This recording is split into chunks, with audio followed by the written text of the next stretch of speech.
This channel does not promote any violence, harmful, or illegal activities. All content provided by this channel is meant for an educational and information purpose only. আবহাওয়ার পরিবর্তনে ভোগাচ্ছে শুকনো কাশি। বহু চেষ্টাতেও তা কমছে না, আর এই ভোগান্তি থেকে আপনাকে মুক্তি দিতে পারে হোমিওপ্যাথি। শুকনো কাশি সারবে কিভাবে, পরামর্শ দিচ্ছেন কিংবদন্তি হোমিওপ্যাথি চিকিৎসক প্রকাশ মল্লিক। হ্যাঁ, কাশি খুব সমস্যা। আসলে কাশি আমাদের বিরক্তির কারণ, কিন্তু কাশি কিন্তু ভগবানের আশীর্বাদ। তার কারণ হলো, আসলে আমাদের যদি শ্বাসনালীতে কোনো অবস্ট্রাকশন হয়, তার প্রেক্ষিতে বডির যে ইমিউনিটি পাওয়ার, সেটা কিন্তু সে কাশির মাধ্যমে আমাদের কফটা বা তুলে দিতে চাই। তাই তবে এই যে কাশি, বারবার কাশি হলে যেমন বিরক্তিকর এবং মানসিক সমস্যা হতে পারে, এবং বাচ্চাদের সম্প্রতি যে বৃষ্টি হয়ে গেল হঠাৎ করে আবহাওয়ার পরিবর্তন, এতে কিন্তু কাশির সম্ভাবনা অনেক বেড়ে যায়।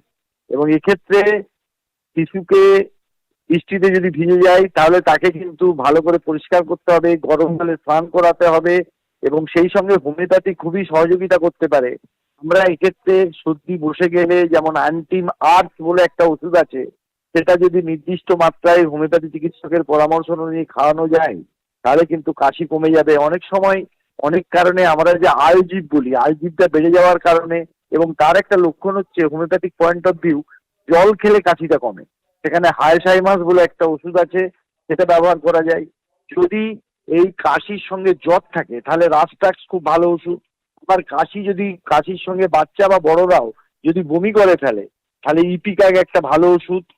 আর যদি তার কাশির সঙ্গে অল্প কাপ বেরোয় এবং তার সঙ্গে সেটা আঠার মতো হয়, তাহলে ক্যালিডাইক্রোমিয়াম বলে একটা ভালো ওষুধ আছে। এবং এই রাস্টাক্স এবং পালসেটিলাও ভালো ওষুধ। এবং সর্বোপরি যদি জ্যাকটিসিয়া মাদারটা আমরা 10 ফোঁটা করে খাই, ওভারঅল যদি খেতে থাকি, তাহলে কাশি হবে না, বা যার কাশি ছিল সেই কাশির হাত থেকে সে রেহাই পেয়ে যাবে।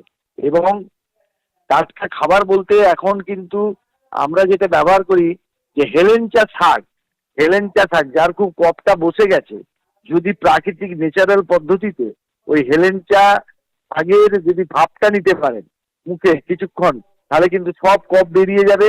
কোনো অ্যান্টিবায়োটিক্সের খারাপ প্রতিক্রিয়া ছাড়াই মানুষ ভালো হয়ে যাবে। আর এই সময় যদি আমরা যাদের সর্দি কাশির প্রবণতা আছে, তাদের যদি হেলেঞ্চা শাক আলু ভাতের সঙ্গে আমরা একটু মিশিয়ে খেতে পারি, তাহলে কিন্তু তিনি উইদাউট এনি মেডিসিন অনেকটাই ভালো থাকতে পারবেন।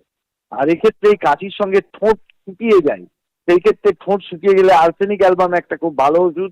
এবং জলপান করার পর বমি, সেখানে বিসমাথ খুব ভালো ওষুধ।